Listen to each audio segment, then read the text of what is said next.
Have you ever wondered what's really going on inside an ordinary toothbrush?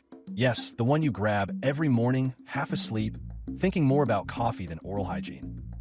Today, we're diving deep into a world of vibrations, microbubbles, and clever little mechanisms. First, some mind-blowing numbers.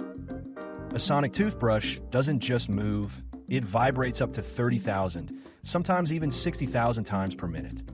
That's around 500 to 1,000 strokes every single second. To put that into perspective, that's about as many brush strokes as your hand would make if you brush nonstop for 30 hours straight.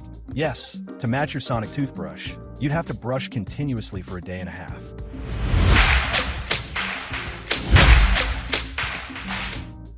For hundreds of years, people brushed their teeth manually. Simple bristles, toothpaste, the back and forth motion, entirely powered by our own muscles and patience. The problem? Well, people often brushing too short, too soft, or not at all. Let's start at the beginning. Imagine walking through a bathroom that feels more like a museum.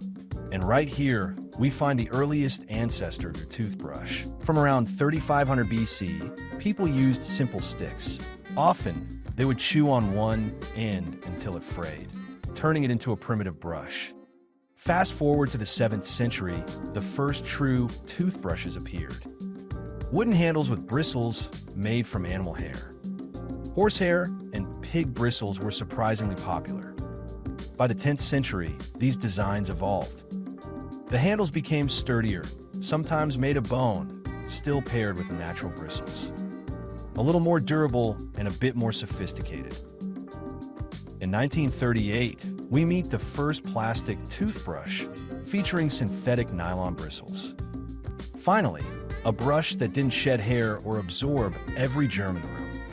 But the real revolution came in 1950, the electric toothbrush. Suddenly, the motor did the work for you. For decades, this was the gold standard. Still, scientists weren't done. They kept experimenting, improving, and after years of tinkering, in 1992, the true breakthrough arrived, the sonic toothbrush.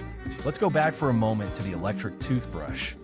When it first appeared, it revolutionized our bathrooms. A small motor inside took over the hard work. But how does it actually work? At the very bottom, a small electric motor generates simple rotational movement, spinning a tiny rod. But spinning alone isn't enough. This motion travels upward into a set of clever gears. Here's where it gets interesting. Between the gears, small cams and linkages transform the spinning motion into rapid oscillations, a back and forth movement. Instead of spinning wildly like a grinder, the brush head gently pulsates, moving thousands of times per minute. Finally, at the top, another gear pair redirects the vertical motion into horizontal rotation, perfectly aligning the brush head for your teeth. Simple? Yes, but surprisingly effective. And now things get fast. The sonic toothbrush vibrates at incredible speed, over 30,000 strokes per minute. So why do we have to wait until 1992 for this breakthrough? Simple. We didn't have motors small and efficient enough to generate such high-frequency vibrations. Let's take a look inside. At the base, the rechargeable battery. Above it, electromagnetic coil. Here, small permanent magnets attached to a movable shaft. When switched on, alternating current flows through the coil, rapidly reversing its magnetic poles. This creates a rapid push and pull effect on the magnets, generating side-to-side oscillations. No gears, no cams, just pure magnetic precision. And as all the parts return to their place, we discover a tiny marvel of engineering resting in our hand.